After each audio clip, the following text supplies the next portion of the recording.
सभी को मेरा क्रांतिकारी जय भीम। कुछ विक्षुब्ध मानसिकता के लोग हैं जो भारतीय संस्कृति, भारतीय संविधान, भारत की एकता, भारत की अखंडता, धर्मनिरपेक्षता, समाजवादी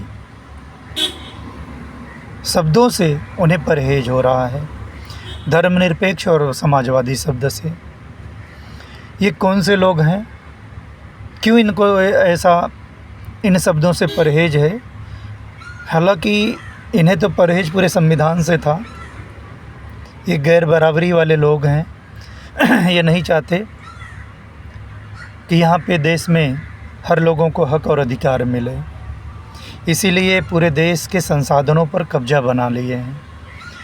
पॉलिटिक्स में, जुडिशरी में, सिविल सोसाइटी में, इंडस्ट्री में, मीडिया में और खेल में, फिल्म में, मंदिरों में IAS IPS लेटरल एंट्री लाते हैं। NFS कर देंगे, आपके बच्चे योग्य नहीं पद मिला। और कॉलेजियम सिस्टम तो जिंदाबाद है जज बनाने की। तो ये अपने हथियार पूरी तरह से बना चुके हैं और पूरे देश के संसाधनों पर कब्जा कर लिए हैं। अब हमें इनके कब्जे से इन सारी चीज़ों को आज़ाद कराना होगा। इसलिए आप संगठित हो जाएं, तभी इस देश में आप अपने अधिकार पाने के लिए देश के टॉप कुर्सी पर बैठने का मौका मिलेगा। नहीं तो आप सभी जानते हैं कि इस देश में जातिवादी मानसिकता के लोग ऐसे हैं कि हर दिन हिंसा, नफ़रत, रेप, बलात्कार, जातिवादी लिंचिंग आपके साथ हमेशा होता रहा है। आप हमेशा सताए गए हो और आपके साथ हमेशा ही भेदभाव हुआ है। क्यों? क्योंकि ये सियासत में बैठे हुए लोग आपके हक और अधिकार को देना नहीं चाहते हैं। जब चुना ही था कत्लेआम का हुनर देखकर, अब तुम्हें क्यों आश्चर्य है लाशों का शहर देखकर।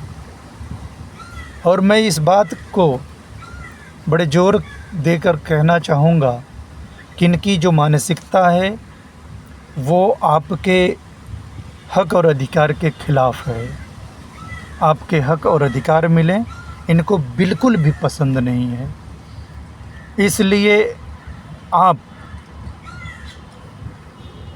अपने हक और अधिकार की लड़ाई लड़ने के लिए समाज को एकजुटता में लाकर और देश की एकता अखंडता को बरकरार रखने के लिए इन्हें आपको हटाना पड़ेगा। और इन्होंने इस देश की सारी धन संपत्तियों पर कब्जा कर लिया है और आपके अधिकार छीन रहे हैं।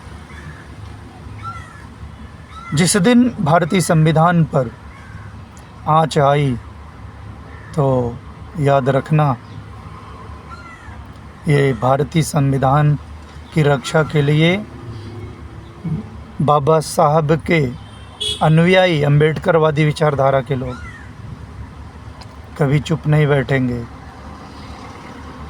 अगर जिस दिन संविधान की, स्वाभिमान की, उनकी एकता अखंडता पर आँच आएगी, संविधान पर अगर आँच आई तो ये 85% के लोग पूरे देश में तख्ता पलट कर देंगे और देश की जो व्यवस्था है उसे बदल कर रख देंगे। बहुत बहुत धन्यवाद आप सभी को।